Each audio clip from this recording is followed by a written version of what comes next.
چلیں آج ایک لمحے کے لیے رکتے ہیں اور خود سے ایک بہت ہی اہم سوال کرتے ہیں، ایک ایسا سوال جو شاید ہماری زندگی کی سمت ہی بدل دے۔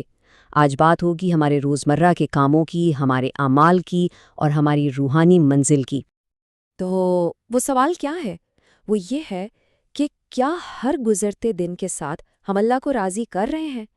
یہ ایک ایسا سوال ہے جو شاید ہم سب کو سونے سے پہلے خود سے پوچھنا چاہیے کہ بھئی آج کا دن مجھے اللہ کے قریب لایا یا بس ایسے ہی گزر گیا؟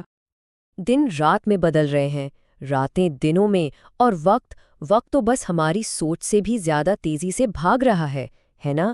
صبح اٹھنا، کام پہ جانا، واپس آنا اور بس دن ختم۔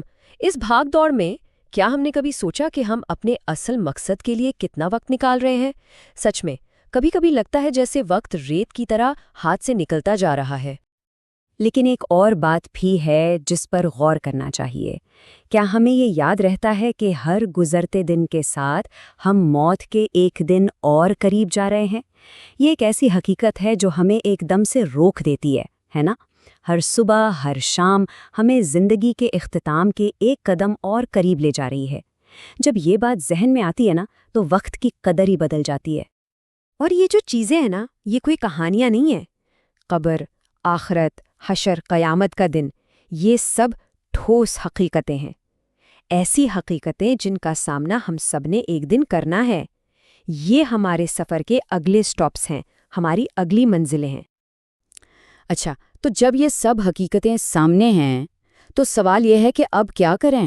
اپنی زندگی کو صحیح سمت میں کیسے لے کر چلیں؟ تو اس کے لیے سب سے بہترین رہنمائی ہمیں کہاں سے ملے گی؟ ظاہر ہے قرآن سے۔ چلیں دیکھتے ہیں کہ اللہ تعالیٰ ہمیں کیا سکھاتے ہیں۔ واہ، دیکھیں کتنا واضح اور کتنا خوبصورت حکم ہے، اور نیک عمل کرو، سیدھی سی بات۔ اور اس کی وجہ بے شک اللہ نیک عمل کرنے والوں کو پسند کرتا ہے۔ ذرا سوچیں، اس سے بڑی موٹیویشن کیا ہو سکتی ہے کہ ہمارا خالق ہم سے محبت کرے۔ تو مطلب یہ ہوا کہ ہماری زندگی میں سب سے بڑی تحریک، سب سے بڑی موٹیویشن ہی یہی ہونی چاہیے کہ ہم اپنے خالق کو خوش کرنے کے لیے اچھے کام کریں، کیونکہ اس کی محبت پانے سے بڑھ کر کوئی کامیابی نہیں ہے۔ اچھا، چلیں کامیابی کو ایک اور زاویے سے دیکھتے ہیں۔ قرآن پاک ہمیں بتاتا ہے کہ اصل میں کامیاب لوگ ہیں کون اور ان کی پہچان کیا ہے۔ یہاں کامیابی کی پوری تعریف ہی بدل جاتی ہے۔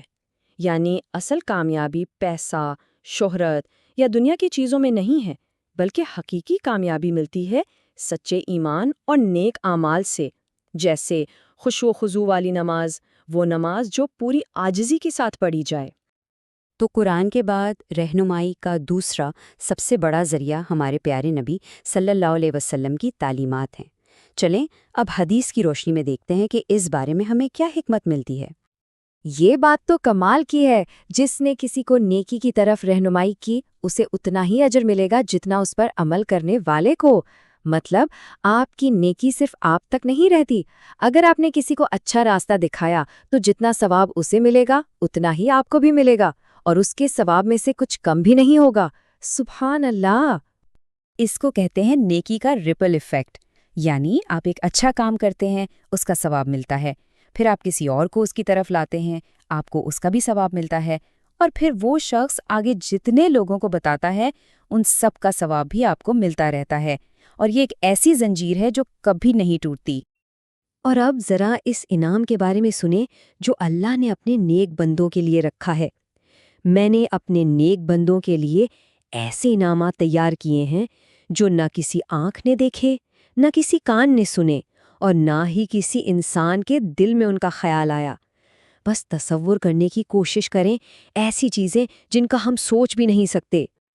بالکل، آخرت کے انعامات ہمارے تصور سے، ہماری سوچ سے بہت آگے ہیں، اور یہی وعدہ ہے جو ہمیں ہمت دیتا ہے کہ ہماری چھوٹی سے چھوٹی نیکی بھی ضائع نہیں ہوگی، اس کا اجر اتنا بڑا ہے جس کا ہم اندازہ بھی نہیں لگا سکتے۔